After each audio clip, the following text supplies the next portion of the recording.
Do you know there's been loads of those recently? There was one in Madrid recently as well, like a few days ago. Really? It was, I mean, fucking horrendous. Mate, it's like who the fucking like hubris you have to think, right, this like fucking classical, legendary, world class painting, I'll fix that right up. No worries.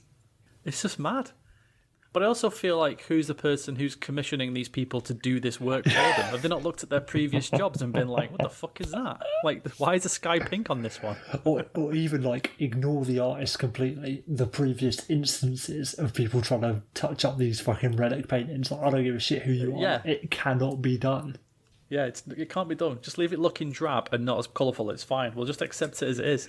Or even, like, because wasn't one of them the case of, like, not it had burned out, but, like, it had worn away on Jesus' face or something, so his face wasn't even there or whatever. You haven't got somebody with a fucking grout gun filling in bits of dinosaur bones, have you? Here we go. I got it. I found it. Hang on. Well, all right. Well, just Madrid Jesus painting. Just type in Virgin Mary restoration. It's amazing.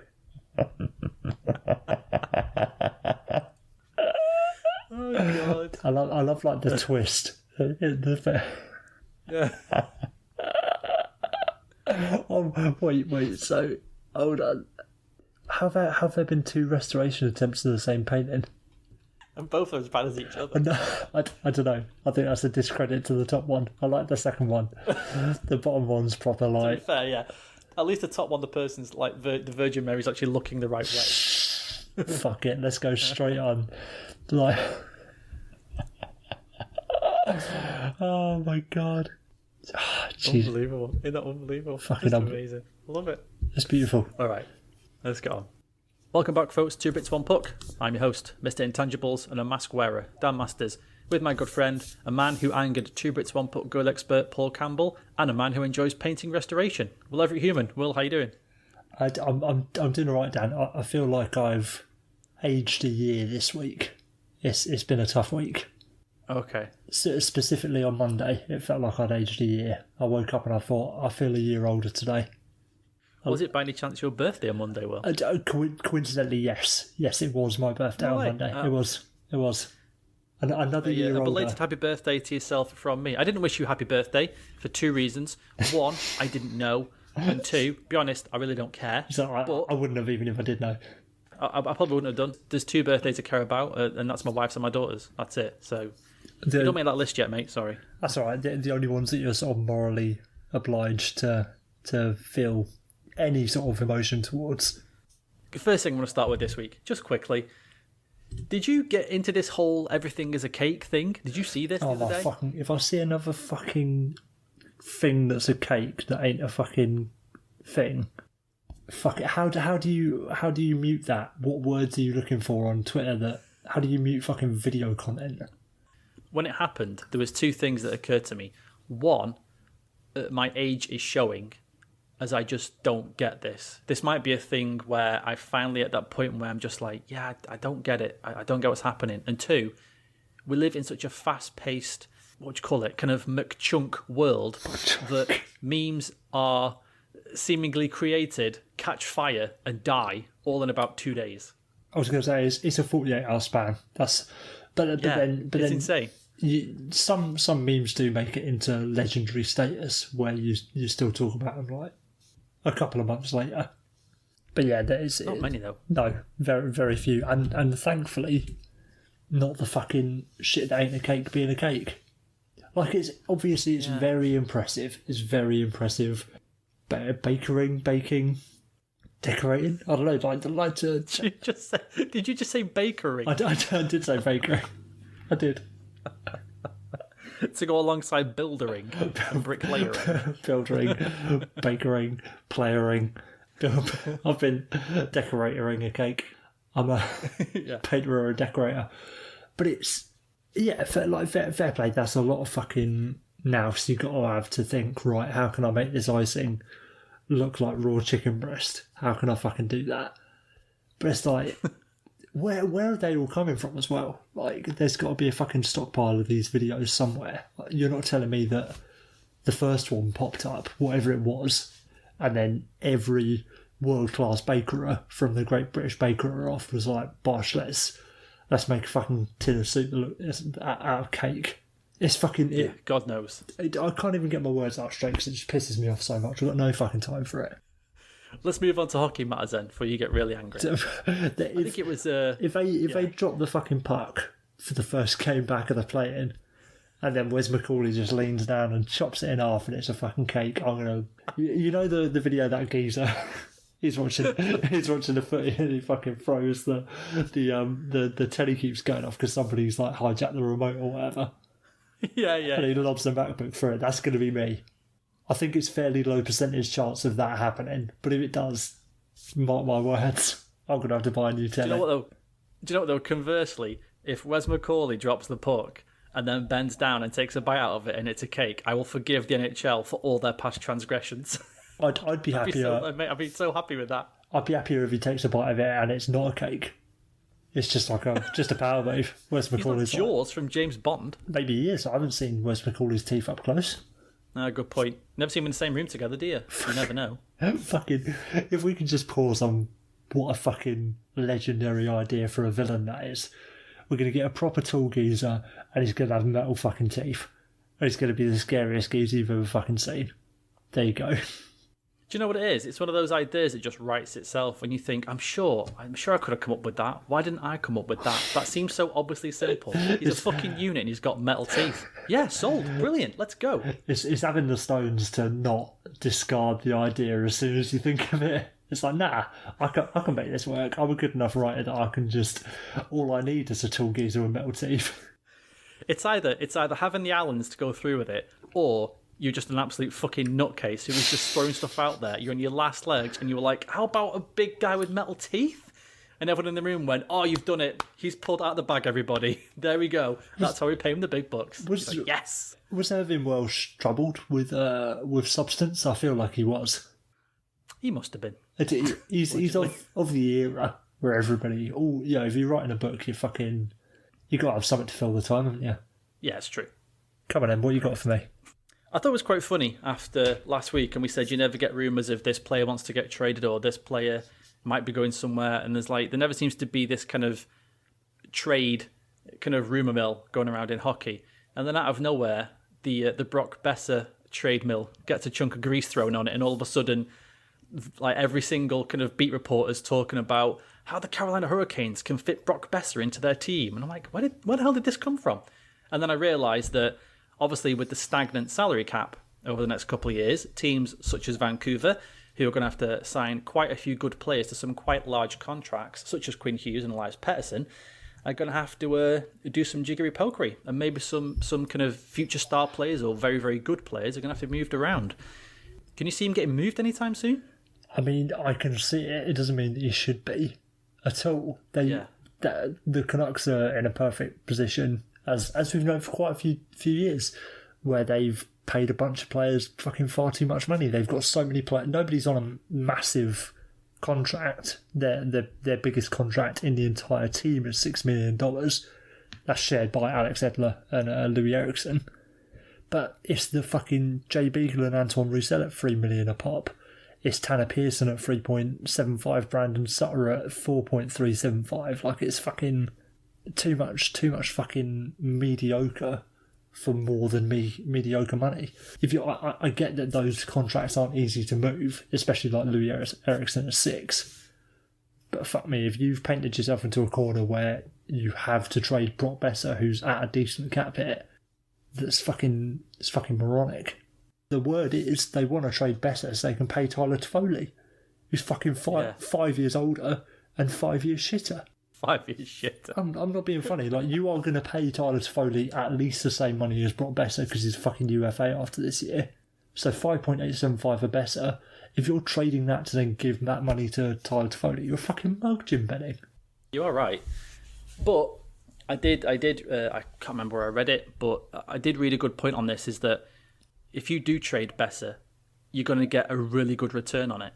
And I think it's something when we first started talking about the Canucks ages ago about how they were taking things slow and building through the draft, and oh god, it's so boring. And if you do it right, and you kind of do get some luck, and guys like Pettersson and Hughes fall to you in the draft, you then suddenly find yourself with kind of a raft of young talent that you're not going to be able to pay.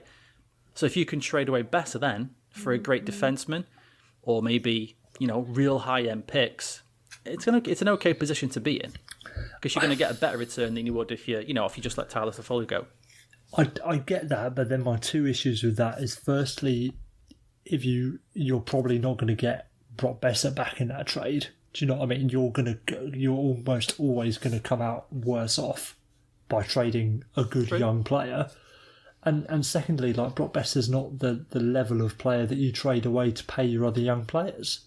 If you're thinking, we'll trade Brock Boeser for assets and then we'll get some good young prospects in the draft or whatever, or trade for good young prospects and we'll have them establish themselves later down the line, you almost start taking 2 steps forwards and 1 step back. Do you know what I mean? Because you've taken the time to develop Brock Boeser.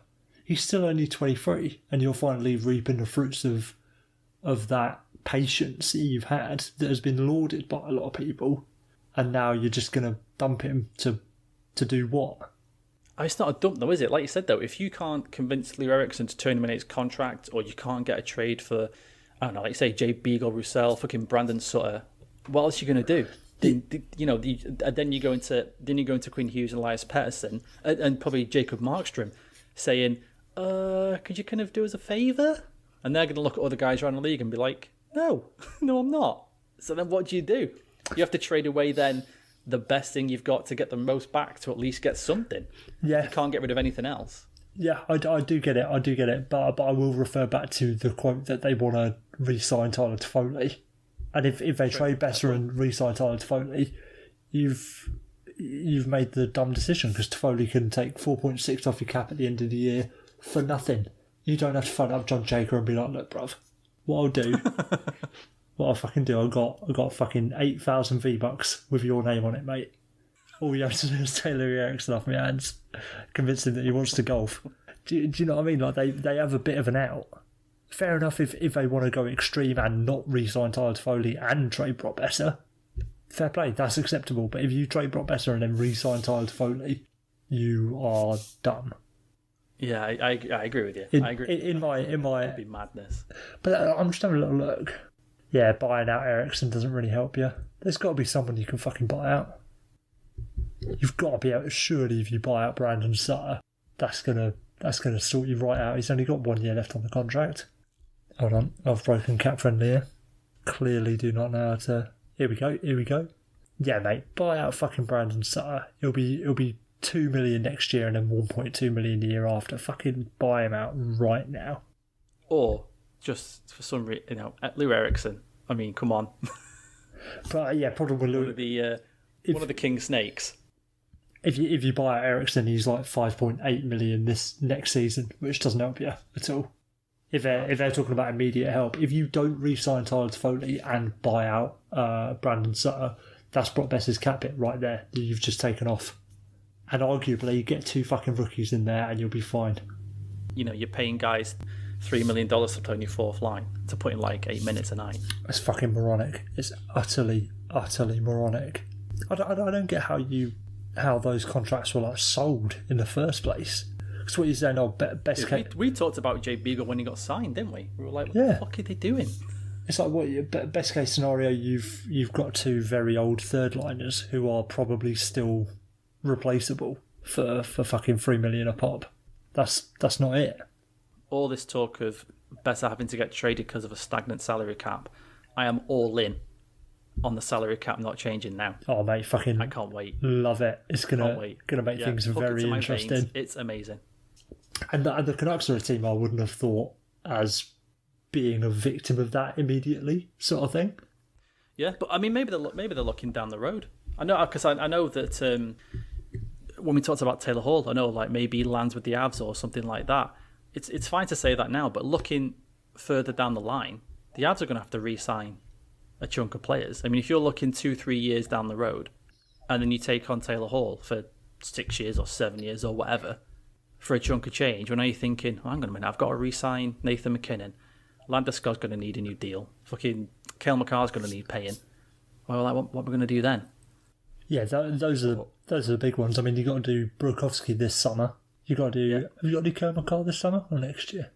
Is it this year? Next year. But either way, he'd be in that window. Yeah, I think luckily, like, McKinnon comes towards the end of this iteration of the CBA, so hopefully he doesn't need a new contract until 2023. By which point, hopefully, he'll take $2 million anyway. He's that kind of guy. Right, Nate. Are you familiar with this chap, Kevin LeBlanc? He's. I knew you were going to say that. Because I was waiting for you to say it. I'm not going to say Jay Beagle, am I? Graciously took $3 million so that you could help out this Canucks team. Nathan, we see you more as a Kevin LeBlanc than a Jay Beagle. What do you say to that? In like 4 or 5 years, you could have NHL GMs walking around with, instead of Che Guevara t-shirts, it's going to be fucking Kevin LeBlanc t-shirts. Fucking revolutionary of our time, the ultimate martyr. He's a revolutionary. But you're right. They've even got to sign like Nikita Zadorov's a handy player that could be worth a new contract and stuff. Like Sam Girard's extension kicks in next year. It's funny how much. Almost every time a big money contract is signed for a good young player, there is always talk of, oh, well, that's fine, the salary cap will go up by X amount, and in a few years, actually, this overpriced deal will actually be a bargain. It'll be one of the best deals in the league. Yeah, it's going to be cheap. I promise you, it's going to be cheap. It's all about the percentage of the cap, you see, Dan. Yes, of course.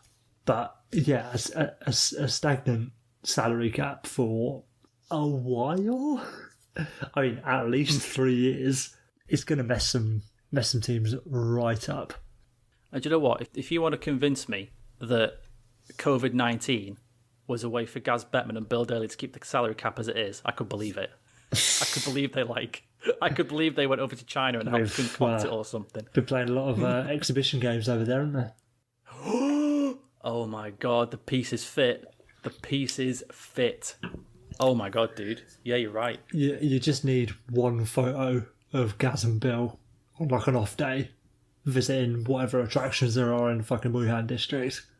Bada bing, bada boom. There's some fucking farmer's market. Picking up bats. They just so happen to, well, they're at the Great Wall of China, and I don't know if you know, Dan, but the Great Wall of China extends all the way across the border with Mongolia, which I've heard it's quite big. Yeah, it's pretty big. I can only imagine that it would lead them to Wuhan if they got off at the right stop. So you do the maths, mate. You do the maths. The clues are there, aren't they? The clues are there. You can just see, as we said last week, Bettman and Daly probably watching the NBA or Major League Baseball. Like, these players have got way too much power.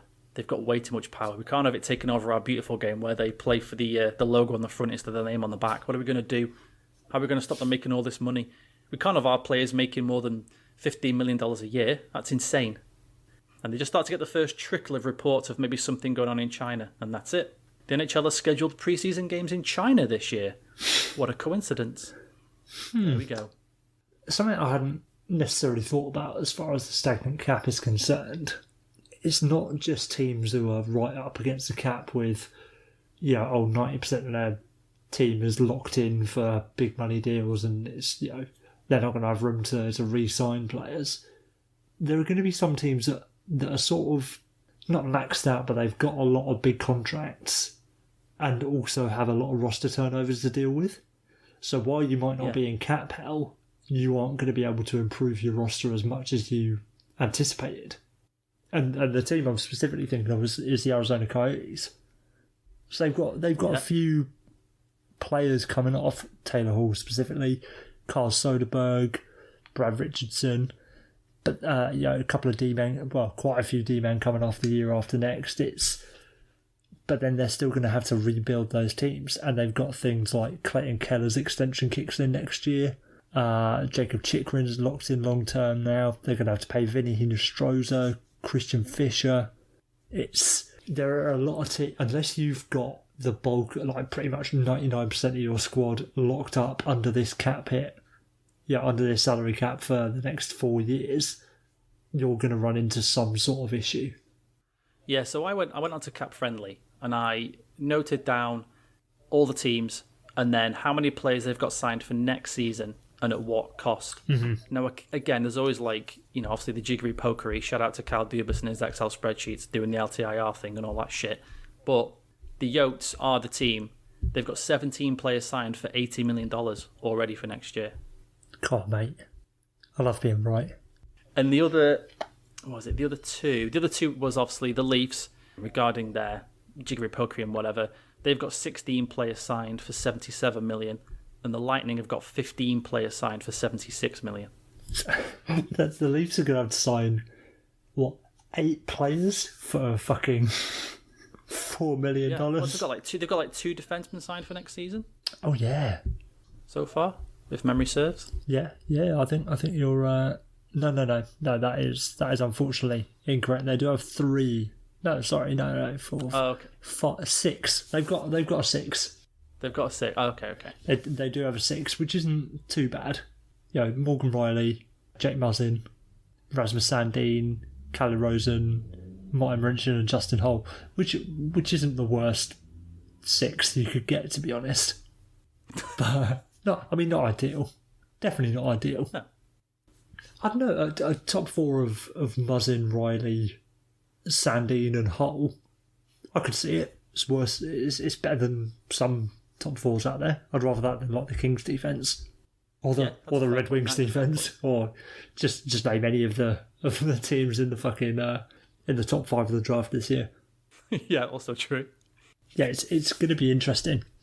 But and then the other issue is, you talk about wanting to trade Brock Boeser and players of that ilk to try and free up some cap space. You do have to trade him to a team within the league who is probably facing down the same sort of issues that you are. You've also got to trade him to a team who's looking to trade some players to free up some cap space. We're gonna get fucking Brock Boeser's just gonna get bought out. That's what's gonna happen. He's gonna be in Russia this time next year. Yeah, Taylor Hall's not gonna get a fucking contract offer. No, no one able to afford him. You're going to end up with, it's basically going to be the CHL plus any team with any player with a no move. Christ. Yeah, it's going to... Well, that's the other two teams for me that were worth noting for different reasons was, obviously we've mentioned the Sharks, all the time when we come out, we talk about cap hell and stuff like that. They've got 13 players signed for $67 million. But on the Sharks, I think all of the big ones are no move or no trade. Oh yeah, the Sharks on the other side of... Sorry, go on. I was just going to say the Sharks are going to be in a spot of bother even if the cap fucking flew up by 10 million this year. I was going to say, yeah, if the cap was up by 105 million, the Sharks are still looking at the balance sheet going, oh shit, what do we do? Someone goes into the settings and turns the cap off and it's still a fucking issue for the San Jose Sharks. Yeah, in the real life league settings, someone's turned the cap off, the Sharks have still got a problem. And on the other end, which made me chuckle, the Sens have got 9 players signed for $41 million. Still, you've got to get 14 players in $40 million, which isn't necessarily as doable as you'd think it is. Come on, let's have a wee little look. So that'd work.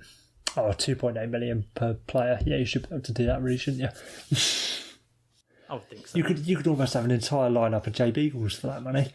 Yeah, that's true. That is true. And who wouldn't want that? All right then.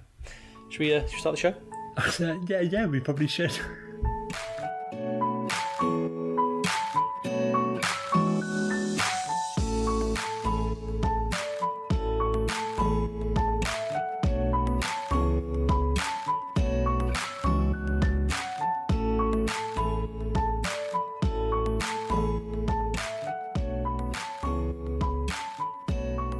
So I am a little bit surprised that the NHL is still closing in on returning to playing, especially with the way things are happening and going right now in America, with just coronavirus continuing to surge over there. I get the 2 hub cities are based in Canada, but more than half the players will be coming over, or half the teams will be coming over from America.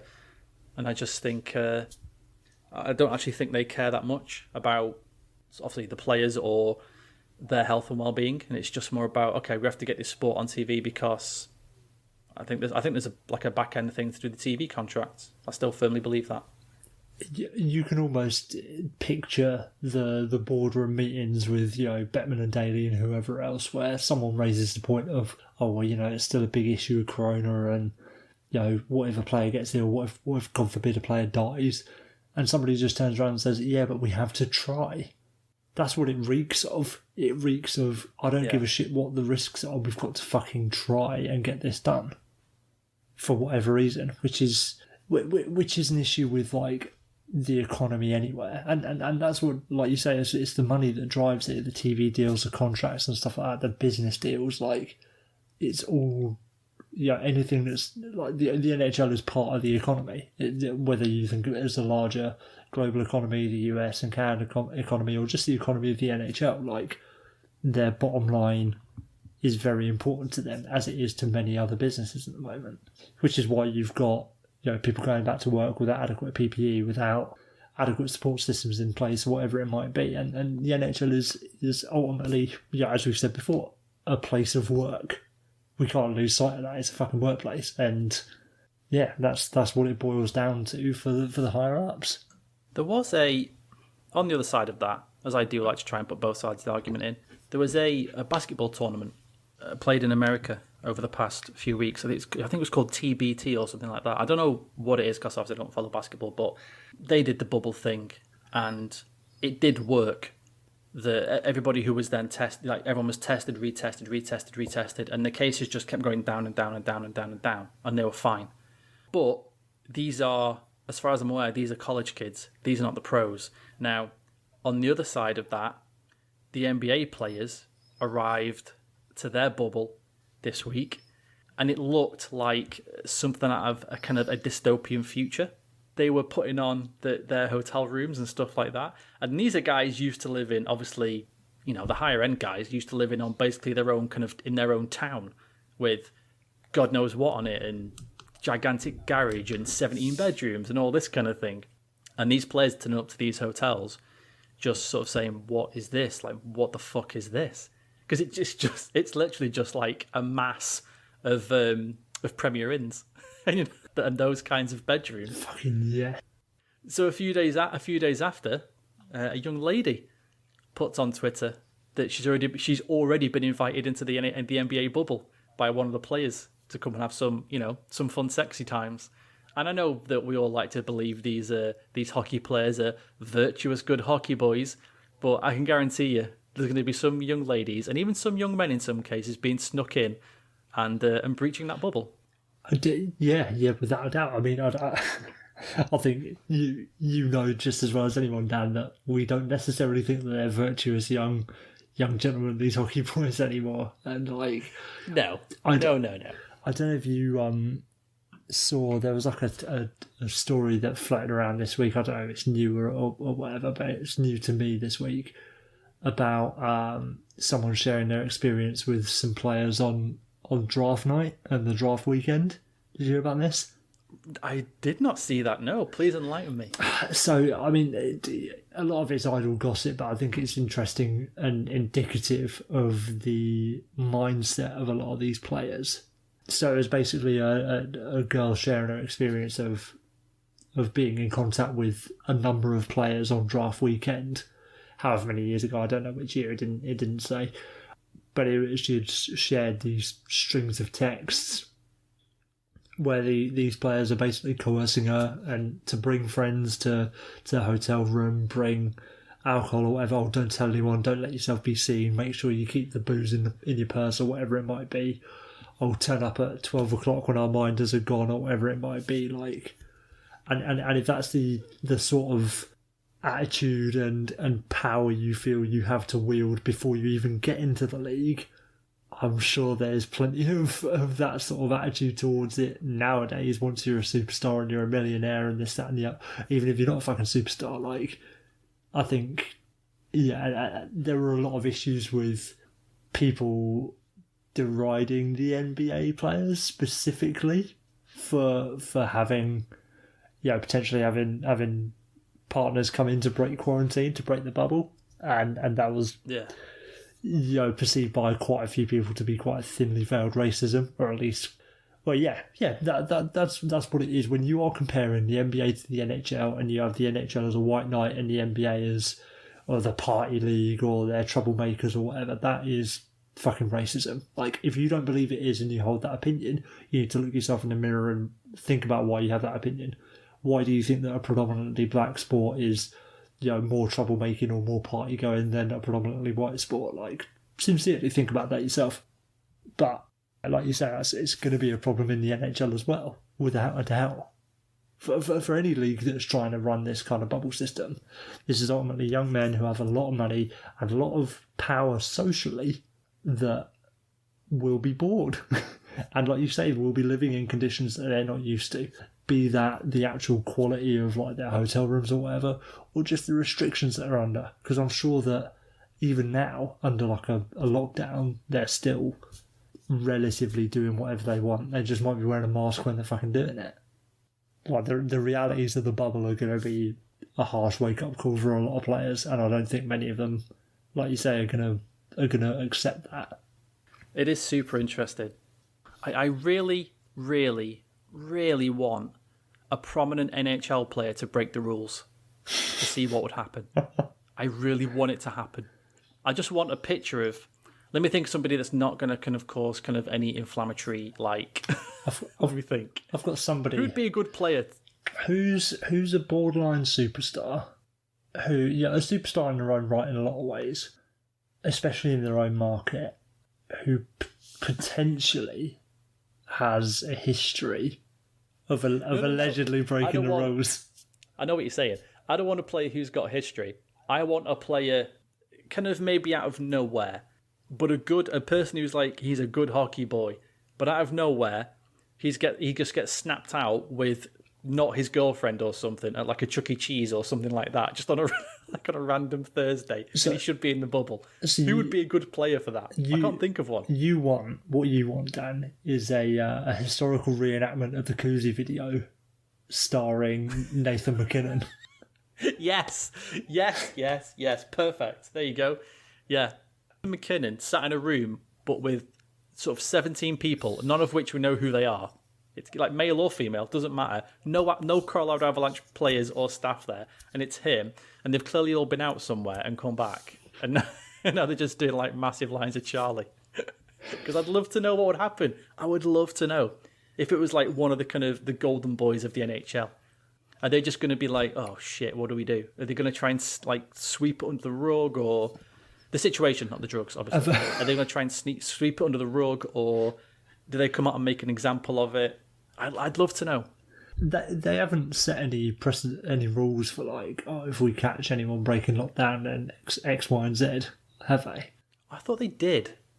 I thought they said like there'll be repercussions if you break the rules. Hang on, NHL. Yeah, but to say there'll be repercussions isn't saying specifically. I can't imagine a league that doesn't have a specified discipline system for fucking targeted hits to the head is going to come out in a press release and say this is exactly what we're going to do if somebody breaks lockdown. There you go. Each bubble will be tightly secured. No one will be able to exit that is not authorised. Players will be living in single occupancy rooms. No roommates, with each team assigned designated floors. Players are not permitted to enter each other's rooms, and housekeeping will be provided every third day. Hotel bars and restaurants will be open and available in the bubble, providing social distancing is followed. Okay, but that doesn't give a list of you'll lose one finger for every time you break fucking lockdown, like. No, but that's what I mean, though. I'm sure I read it somewhere. That there would be something, not the exact like here's what would happen if you did it, but I think it was like one of those kind of grey areas where they just said, well, if you break the rules, I expect something bad to happen to you, kind of thing. So the players are aware. But even still, even though they've not laid it out, expect something bad to happen to you. like fucking Bettman's just gonna bottle somebody coming out of a bar. Say double tap behind the ear. Boy. Are you Sidney Crosby? Yeah. Bam. Fucking get back to your hotel room. That, Nathan. Bang bang. Pop pop. So I hope somebody breaks curfew or something. It'd be It'd be so funny to see what they do. How much are there going to be like tabs kept on the Tyler Sagans, the Evgeny Kuznetsovs of the world? Like extra security. I feel like Tyler Sagan is going to feel like a fucking ex-convict during this. Like, a proper reformed ex-convict. Like, absolutely, completely turn a new leaf, whatever. Like, he's a completely different person now, but he's constantly being like pulled over or whatever. But it's Tyler Sagan. He's like, look, mate, I haven't been to a club. Well, I'm very sure. I'm fairly sure he's already been fit for an ankle bracelet, hasn't he? Just in case. Tyler, we've been expecting you. Does everyone have to wear these? Yeah, sure. There's the one for Ovi. Don't worry about that. Meanwhile, there's a team based at the Sagan Control Centre. Oh my God, he's on the move. Where's he going? There's a disco 3 miles away. Oh my God. You get a Freedom of Information Act on that NHL fucking bubble budget, and like 60% of it is keeping tabs on Tyler Sagan. What do you think about the players that have opted out so far? I know you're not going to have like a crazy, it's a disgrace, but I was wondering, as the older head of this team, should I be calling out these players for being pussies? I think there should be. There hasn't been enough open. No teams have come out and said, well, you know what, Travis Hamonic, don't fucking come back, mate. Like, yeah, well, fuck you then. If you're not coming that's what I wanted. I wanted that from one of the GMs or one of the owners. That's it, he's finished. The next day is like, the Calgary Flames have bought out Travis Hamonic for being a fucking pussy. Yeah, Has anybody from the island? Anyone from the island? No. Well, I don't know. I say, yeah. You know why? Because Lou sent him all an email. In my fucking day, we would have killed the people in our family who've got respiratory problems. You'd better be on that ice. Spanish flu. I had Spanish flu for breakfast. I haven't seen the full list. The only one I know is there's Travis Hamonic and there's somebody else who I saw. But I know Sven Berchi was one. Oh really? There was somebody else for. You know the funniest one? Was it Mike Green? Mike Green's not coming back, is he? I think Mike Green's opted out. Was Mike Green one of them? Somebody opted out because of their kids. Yes, that might have been. Wasn't that Travis Hamonic? No. Yeah, it was Mike Green. Stephen Kampfer. Who? Stephen Kampfer. Never fucking the Bruins. Never fucking heard of him, mate. Hamonic, Green, Kampfer, Polak. Yeah, Sven Berchi, Travis Hamonic, and the funniest. It sounds so bad. And all right, I'll disclaim this right now. Who the fuck am I to laugh at this person deciding to opt out? But Karl Alzner saying, you know what? I'm not going to bother coming. It was fucking Karl Alzner. And I'll tell you what, Dan, when I was trying to think of who it was, I thought Karl Alzner, but I thought, like fuck is it Karl Alzner? It's like me fucking opting out of coming back to the fucking NHL playoffs. Fucking Karl Alzner. Imagine that call going into Bergevin. Mark, I've got Karl Alzner on the phone. Oh, okay, yeah, put him through. Hello, Carl. Oh yeah, hi Mark. I just wanted to let you know that I won't be played in the playoffs. And Mark's like, yes. And then Carl says, well, I haven't told you why yet. It's one of those ones where the call comes through to Bergevin's phone and he hasn't got the number saved, so he doesn't fucking answer it. And then he gets a fucking voice now saying, hi boss, it's Carl. And then he goes to his Rolodex. Carl. Oh, Alzner. Karl Alzner. Carl. That doesn't sound like Carl Weathers. Again, who the fuck am I? Dude's played in NHL. I'm nobody, but that just made me laugh. Made me laugh so much. To be fair to you, Dan, you're not signed to a hefty NHL contract and not able to fucking play at that level. So, if anything, you're in better. I think you're in better standing with the Canadians than Karl Alzner is. I might be, but who am I? Who am I? As we do praise the snakes on this show. Fair play to Karl Alzner, an amazing snake until you make it deal. Is Karl Alzner Winston Bogard levels of snake it till you make it? No one's as good as Winston Bogard. I don't think anyone's quite up there, are they? I did see there was another Chelsea player who I read about this week. Oh, yeah. And somebody said to him, "Do you not care about sitting on the bench all the time and not playing?" He said, "No, because I just check my bank account every day."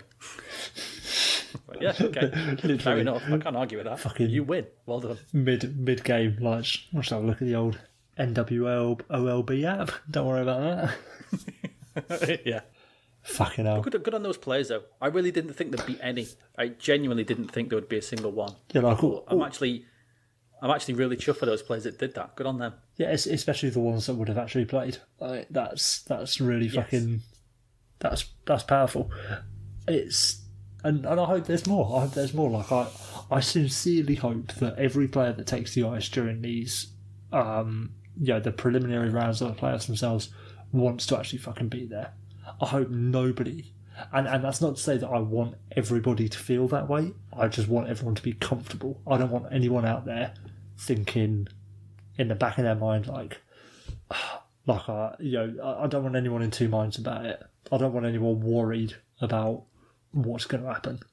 I want them all to be blissfully fucking naive about the situation.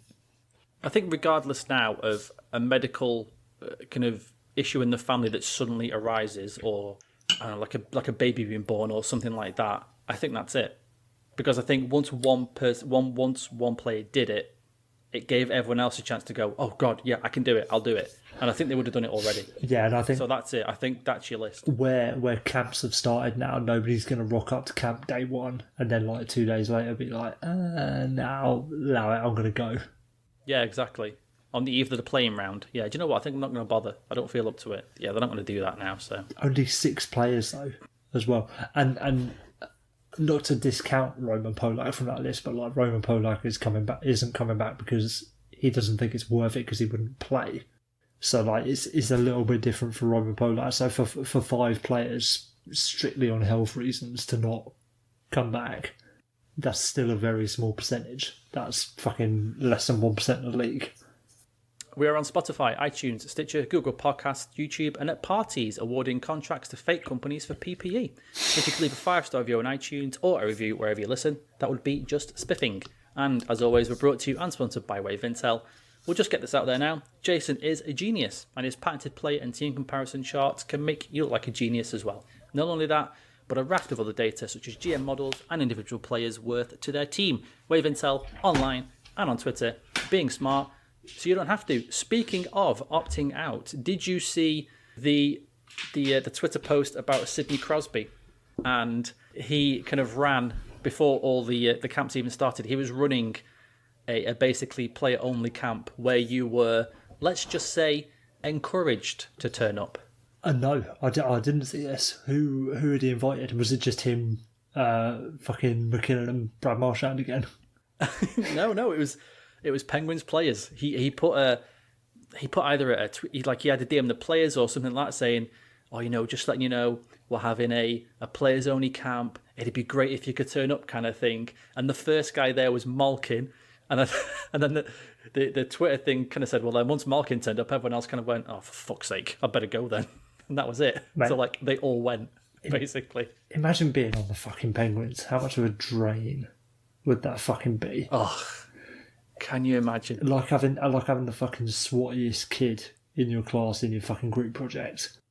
Like fucking just allow. Like I bet Sid does not understand that not everybody's a freak like he is. Sid's that kind of person who you get a text on a Saturday saying, "Oh yeah, should we work on that school project today?" No, Sid, it's Saturday. There's no school on a Saturday. Every day's a school day. Oh, fuck off. It's like it's 5:45 a.m. on a Saturday. So I'm just going for a skate. Are you coming? We've got that trigonometry assignment during 6 weeks. Should we get started now? No.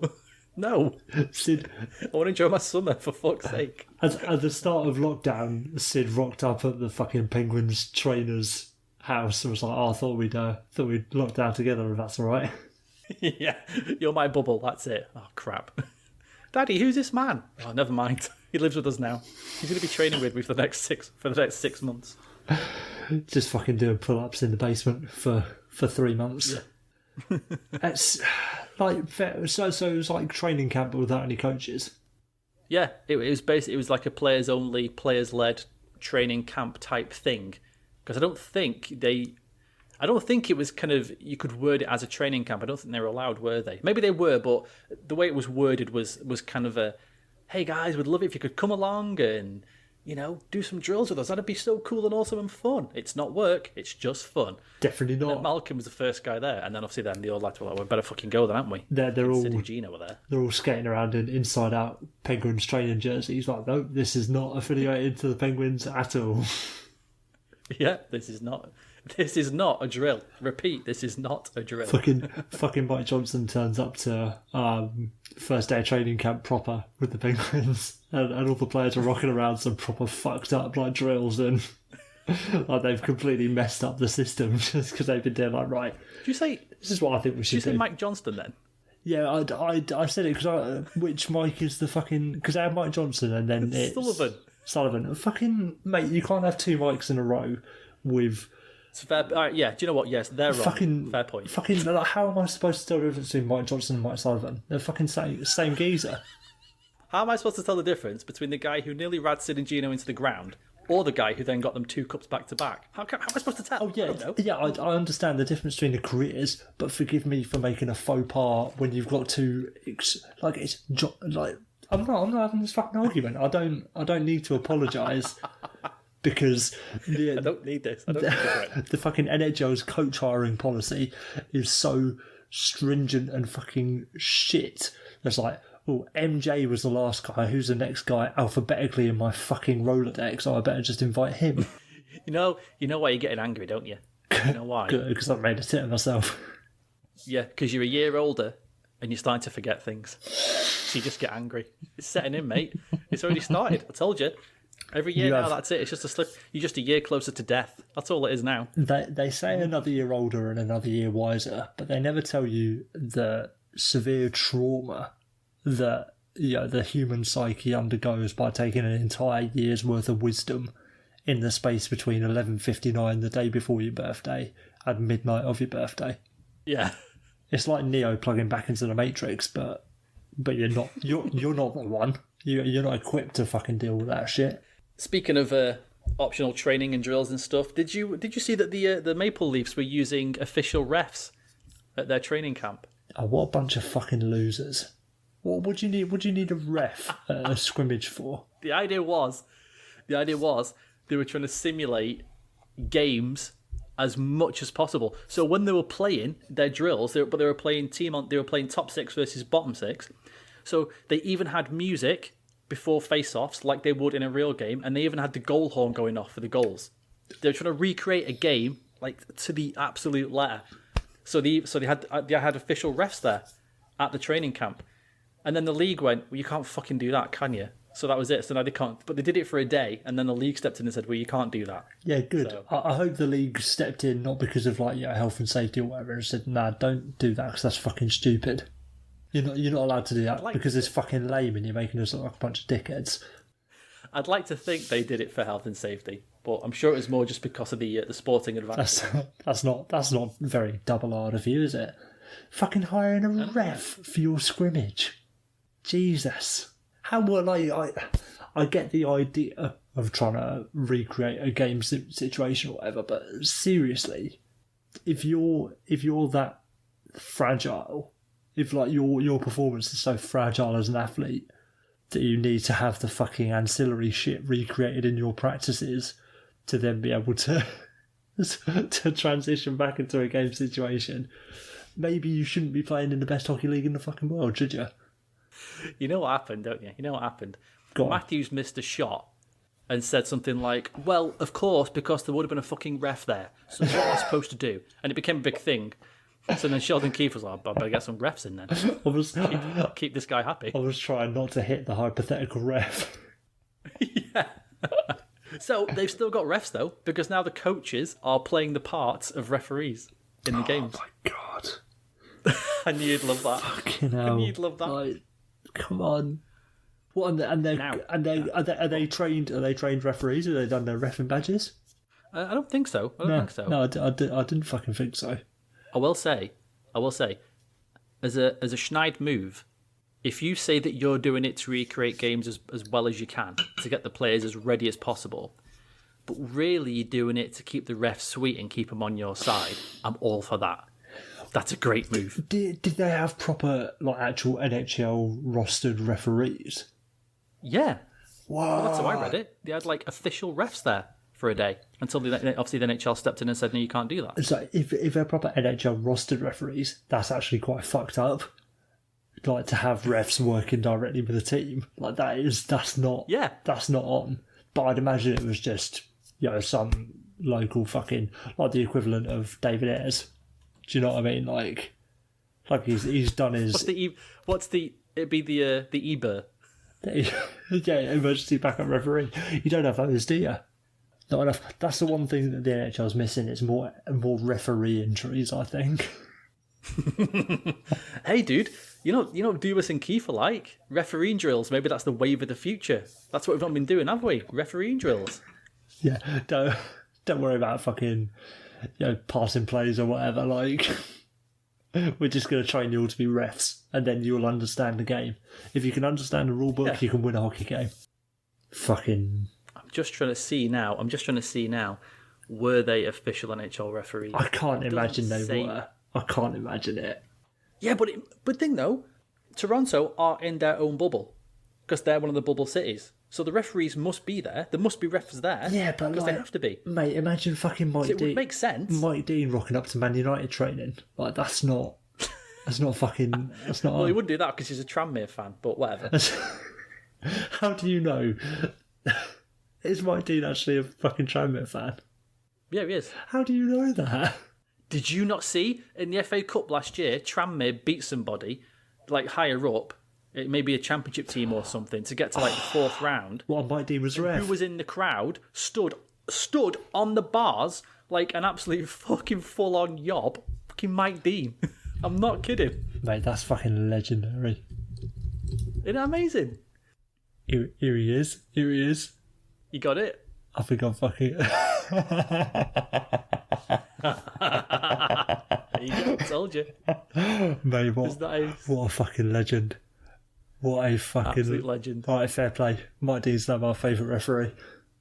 Second only to whoever gave... was it Dario Serna, who got 3 yellow cards in the World Cup? Oh, what was his name? I don't know. Damn, I can't remember his name. But yeah, I know you mean. Some bald fucking... dude. Whoever gave out those 3 yellow cards, best referee I've ever seen. Yeah, I can't find out if they're official or not. But I could believe it. I can absolutely believe it. Nah, not at all. Not at all. Yeah, but why? Yeah, but why not though? Yeah, but all right. Say you're a fucking because all you've got to do is do it, and if the league say don't do that, you go, oh, okay, sorry, no problem. Yeah, but if you could have got away with it for like a week or 2 weeks, butter up some refs, genius. It's genius. But I reckon the refs would know that that's not on. Well, I don't know. I can't imagine any. No, to get a little cheeky backhander from Brendan. Oi. Not that kind of way. All right. Oh, fair enough. I don't. Or maybe the other kind of way. I don't know. Who knows? Who fucking knows, mate? Who fucking knows? Maybe Brendan likes being rubbed out by a ref. I don't know what his kinks are. But there's no kink shaming here. The man can do whatever he wants. It's one thing to fucking referee a scrimmage at Leafs practice, but if you're caught giving fucking handies to Brendan Shanahan, that's definitely a fucking conflict of interest. Do you know what I mean? Jesus. How do we get down these roads? Well, if I can drag us back to normality, you know it was Josip Simonic who got the 3 yellow cards. How could I forget? Oh, yeah. And you know who it was who gave him those 3 yellow cards. How could I fucking forget? Oh. Howard Webb. No, not Howard Webb. Webby wouldn't let that happen under his watch. God, not Howard Webb. I think you're see there. It now. Graham Poll. It was Graham Poll. Of course it was Graham Poll. There you go, Graham Poll. No Mike Dean, no, that's for sure. Graham Poll doesn't even like football. He's the Benoit Asuokoto of referees. Take a drink. There's another guy we always mention. It's been a while though. I feel like we had to bring him back to it. We've got to bring him back. Oh, absolute fucking legend. Anyway. Right, I want to Speaking of the Leafs.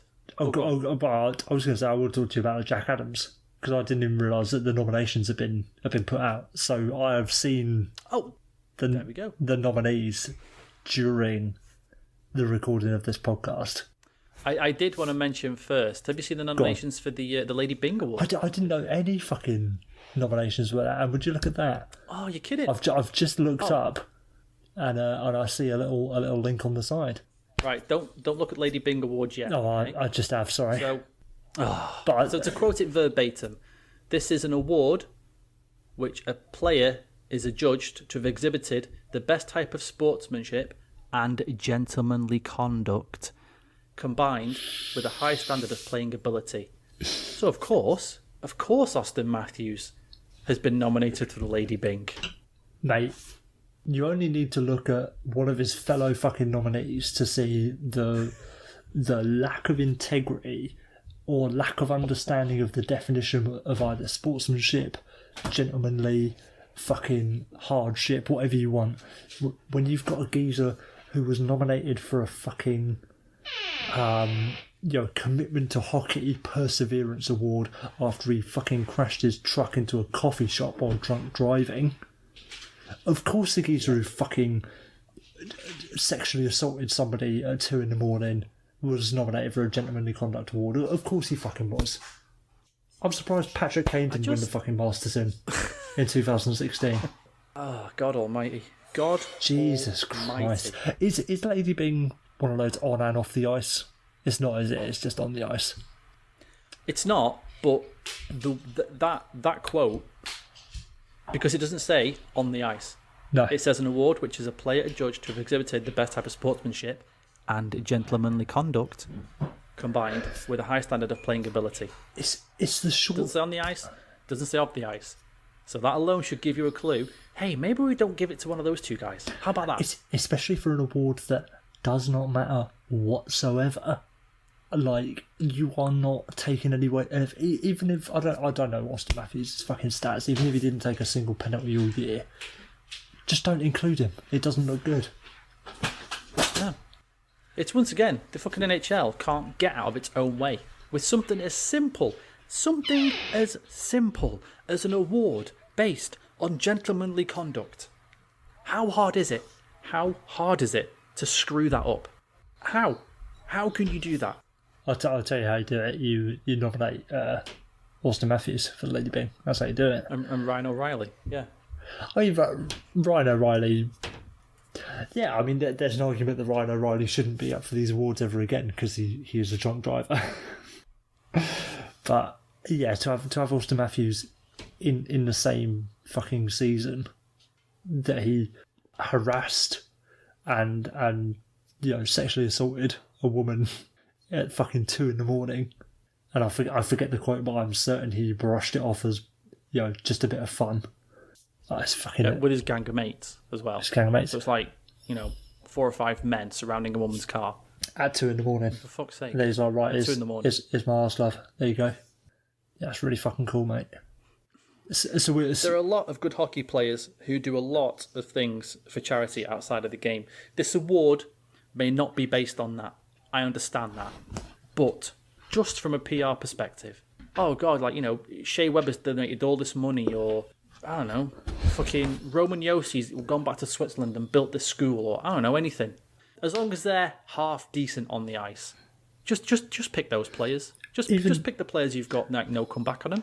Because it just makes you look fucking stupid otherwise. I'll gladly repeat myself. Like, it is a fucking nothing award, and there are enough players out there who are good and don't take that many penalties, which is basically the criteria for it, that you don't have to nominate fucking Auston Matthews. You don't have to. And even if he's by far and away, did not take a single fucking penalty and scored 200 points, just do not fucking nominate him. Don't. It's so stupid. It's so stupid. To call it... Sorry, Dan, to cut you off, but to call it stupid for me is like giving an element of allowance. It's not stupidity. It's just flagrant flouting and it's not caring. Yeah, you're right, actually. Yeah, you're right. Yeah, that's a good point. Calling it stupid means that they've done something kind of unwittingly. Oh, yeah, that's the fucking word. And they haven't. This is one of those ones where at no point did not one person in the room go, now hang on a minute. Are you sure that's a good idea? I'm sure. Didn't something happen in the off season? I might be crazy. Didn't something happen? So they all jump on their laptops and go, "Oh, of course. Okay, yeah, we can't do that." At no point through that chain of command or anything did anybody say, "Are you sure?" Fucking put Nick Suzuki in there. Nick Suzuki, a rookie in the league, 41 points in 71 games, and he only had 3 minor penalties in the year. Put him in there. And for me, especially as a rookie, to not take any penalties, that's impressive. James Van Riemsdyk, fucking Teuvo Teravainen. Yeah, he had less points than Auston Matthews, but he had the same number of penalty minutes. There are plenty of other fucking people you could put in there. And Teravainen hasn't sexually menaced a woman either. Has he not? You don't say. Some would say it's quite an easy thing to do, to not sexually assault or harass people. It's quite an easy thing to not do, I must admit. It's like I'd put it up there with wearing a mask, not being a racist, standing up for saying that trans women are women, and not sexually assaulting people. All things that are quite day to day. I barely lift a finger to do those things. And yet, here we are. What can you do? I will say Jason Paul's going to be chuffed with your Nick Suzuki shout-out. He loves that guy. It's because he's you know what I say about Jason. Lovely lad. He's a Habs fan. That's the problem. Go on then. Your Jack Adams nominees. Torts, Cassidy, Vigneault. What do you got thought? What have you got on this? As one person who stands out here, Dan. And I want to hear it from your lips. Who's the odd man out here? To me, the first odd man out is Alain Vigneault because he's cheating.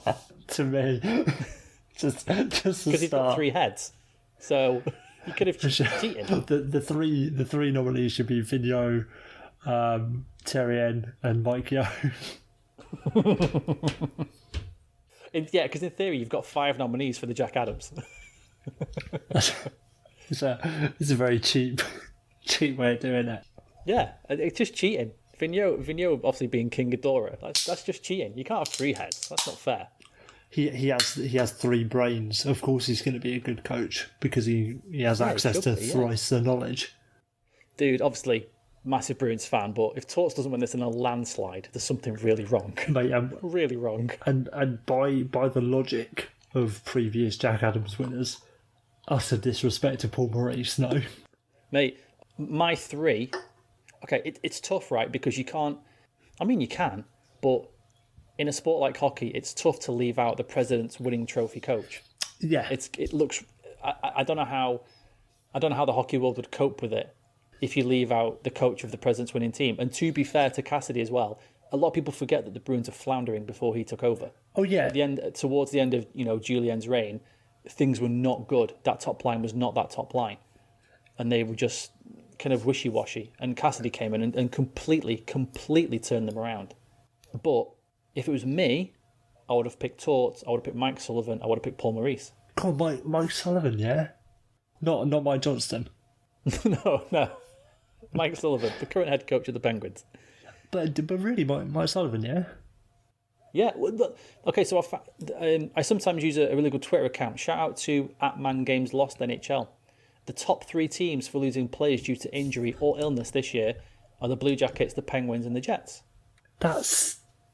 Yeah. People forget how many fucking players the Penguins go through. Not only because of injuries and illness, but because their GM is a fucking madman when it comes to trading. And every week I'm sure Mike Sullivan walks in the office and goes like, when the fuck did you get here? Who's those guys they got from Florida? I forgot his name. Bugstad. And Jared McCann. Nick Bugstad, yeah. I'm sure he's like, what are you doing here? Like, I didn't know about this. Think about roster turnover. The Penguins is insane. Yeah, that's a fair shout. Like, I think I'd have Cassidy over Sullivan though, but I'd have Torts, Maurice, and Alain Vigneault personally, because that Philadelphia team has done so much better than anyone thought they were going to do this year. There were plenty of people that still thought they weren't going to make the playoffs, let alone storm in and they've become an automatic qualifier. They're not even in the fucking playing round. I think as much as you can say he's got 2 extremely experienced former head coaches as his assistants, you've got to, whatever the dynamic, you've still got to respect what they've achieved as a group. Because that argument could be made about Tortorella, could be made about Cassidy, could be made about any head coach in the league. There is a reason that you have assistant coaches, and the Jack Adams is unfair in the sense that it only highlights the head coach when it's really a whole coaching unit that actually produces the results from the coaching on the ice, sort of thing. I think it's interesting with the Flyers because they always had the talent. The players they've always had the players. The players are all. I mean, you look at that roster, you're like, yeah, this is a good roster. This is not. They maybe don't have that super elite, but they've got some bloody good players there in Philly. Some bloody good players. I don't know and they've just never seemed to pull it together. If you ask Evolving Wild, then fucking Sean Couturier's super elite, and I'd be inclined to believe him. Yeah. Fucking hell. I said to you, right, give me your 10 absolute peak best players. You wouldn't pick him. You wouldn't. No, he might be on that second list, but he's not on your first list. I'm gonna sort by. But he's he is really good. I'm gonna sort by points to give you the top 10 players, and that's that. I'm done. I'll sort by pin. See you later. I mean, to not have Paul Maurice in there though, I mean that is just insane. It's a hard one though because you are right in what you're saying about Cassidy, because the NHL with this award has traditionally shied away from coaches on good teams, even though they do actually deserve it. And like Cassidy has done a fantastic job with the Bruins, especially when you say, a couple of years ago, Bruins seemed like they were fucking done. You thought, they're only going to get older, they're only going to get worse, it's fucking over. And Cassidy comes in and now they're best team in the league, arguably, and that does deserve recognition. It's just unfortunate that for me, I do think that based on the previous sort of established standards for the award, I don't think it quite meets the criteria of taking a shit team and making them better. Yeah, and that's why Torts wins it in a landslide, because not only was it thought to be not a very good team where they lose their starting goalie and one of the 10, in my opinion, super elite players off their team, they then have lost more player games due to injury or illness than any other team this year. So you've also lost all of those players, all that playing time, and he still gets them in. Can we touch on? Have you seen the NHL.com announcement and their sort of graphic? Oh no, I didn't. Have you seen the graphic with the three coaches? Sorry, yeah, I saw that. So can we just touch on how weird Bruce Cassidy's picture looks compared to the other two, because it's got another person in the photo with Bruce Cassidy?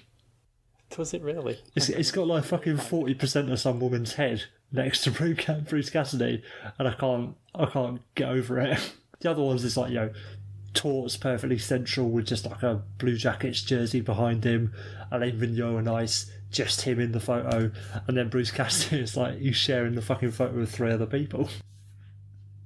Oh yeah. That's really weird. He's not winning it. Just looks really fucking odd. Yeah, that picture will do. Fuck it. Whatever. He's only in 3rd place anyway. Yeah, this guy's getting 3rd. We don't even need a good picture. We shouldn't even bother inviting him to the awards night. So obviously Torts is a landslide winner for you. Do you think he'll actually win it? If he doesn't win it, I'll be legitimately annoyed. I shouldn't care about this award in any way. But I'm somebody who I appreciate someone who does a really good job, and really, I'm fucking English. I love a good underdog, don't I?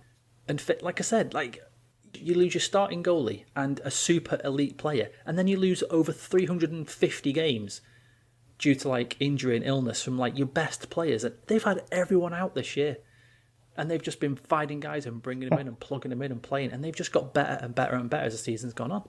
Can I just say, when you said the first time about losing a top 10 super elite player, I'd gotten wires crossed in my head and I thought you were talking about Paul Maurice, and I thought, I mean, Dustin Byfuglien's good, but he's not that fucking good. Yeah, it's got to be Torts, because like you say, he's got the fucking stats of the man games lost. He's got the fucking story in the fact that they've actually made the playoffs, quote unquote. And yet they've got fucking everything. If ever there was a natural born winner to the Jack Adams, it's got to be fucking Torts, isn't it? And he's a personality to boot, for better or for worse. Did you see? There was a thing I saw on Twitter just before we came on that somebody asked him. A reporter said, what do you think about if any profanity is picked up? Because obviously the on-ice mics, there's going to be no fans kind of drowning out the players. So what are your thoughts on sort of profanity from the players being picked up? And he went, I don't really give a shit. Yes, fantastic. Fucking hero. He's back. Absolute hero. Talks his swearing. Let's go.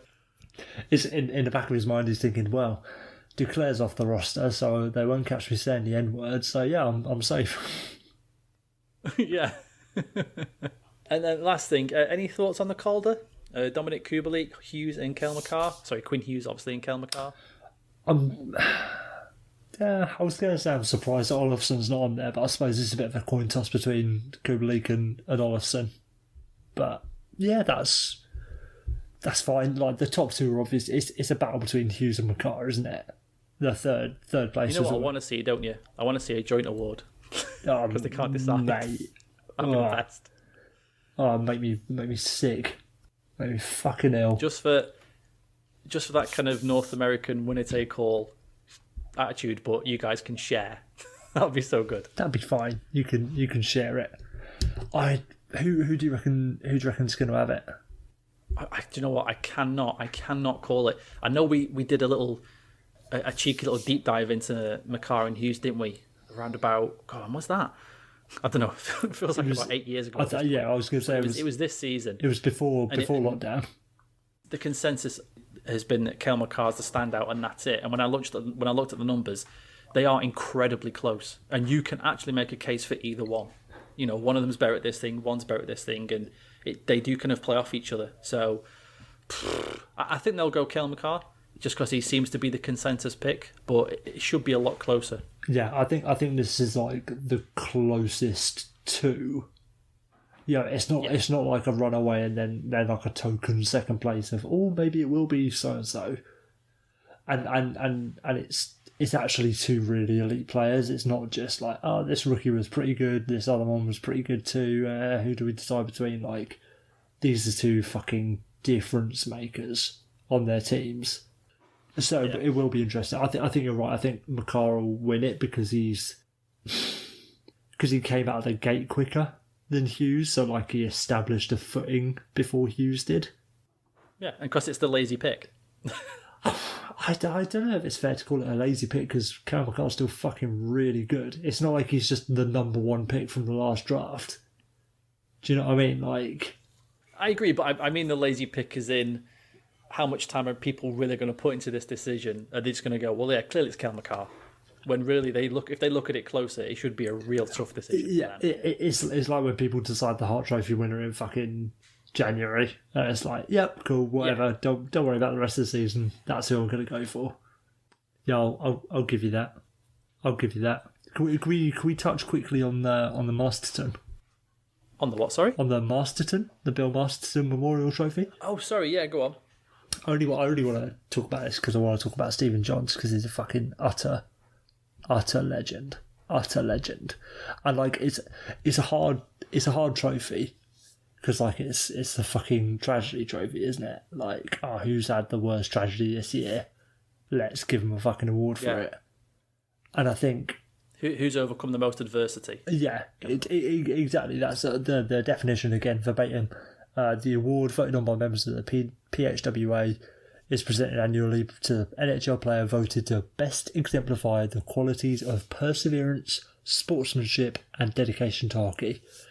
And I think, not to lobby for a specific tragedy, and all due respect to Oscar Lindblom and Bobby Ryan, but like Stephen Johns was unable to skate for 22 months due to concussion symptoms caused by the game of hockey. And fuck me, if you can come through that sort of hardship, that sort of impact on your mental and physical well-being away from the ice and still come back to hockey and perform at not an elite level but like a very good level, the level he was performing to before that deserves a shout out, I think. A good message there to end the show. Thank you for listening, everybody. Will, any last words? I do want to squeeze in one more thing about Masterton, which I'll use my last words on. I think it should be like the fucking Hall of Fame. Every year, if you've got somebody who you think is worth who the team wants to recognise, so and so's had a bad year, whatever it might be, fucking chuck them all in there. Don't make us choose between, Oscar Lindblom got fucking leukemia, Bobby Ryan overcame alcoholism. Which one do we like more? Fucking honour them both. Honour them all. Get Stephen Johns up there. Get fucking whoever else has had some sort of adversity that they've overcome. Like, we should be recognising fucking everybody who has hardship and still comes back to this game of hockey and gives us the joy that all three of those players and any of the other nominees that teams put forward give us as fans, journalists, members of the media, whatever it is. The joy that these players give us, if they're still providing that and coming through personal situations of their own, they should be fucking recognised for it. Like, open up the Masterton. I don't want 31 Hart Trophy winners, but I want fucking 31 Masterton Trophy winners. That's amazing. I love it. Take care, everyone. We'll see you next week. Peace.